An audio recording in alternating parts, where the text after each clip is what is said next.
Malam tu adik aku masuk bilik terus tanya sejak bila aku tukar susunan bilik sebab nampak lain sangat. Kawan aku datang pun ingat aku beli built-in storage mahal sebab rak tu nampak ngam sangat dengan ruang tepi pintu. Bila aku tunjuk lokasi asal ruang tu, semua orang bagi reaction sama.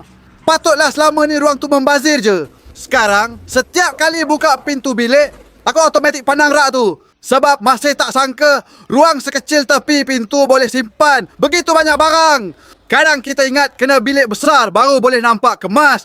Padahal kita cuma belum guna ruang tersembunyi dengan betul. Kalau bilik kau dah penuh dengan katil, meja, almari dan rasa mustahil nak tambah storage lagi, cuba tengok tepi pintu bilik sekarang. Mungkin itu ruang terakhir yang selama ni kau terlepas pandang. Segera check out sekarang sebelum stok habis dan tukar ruang tepi pintu yang kosong tu jadi storage paling berguna dalam bilik kau.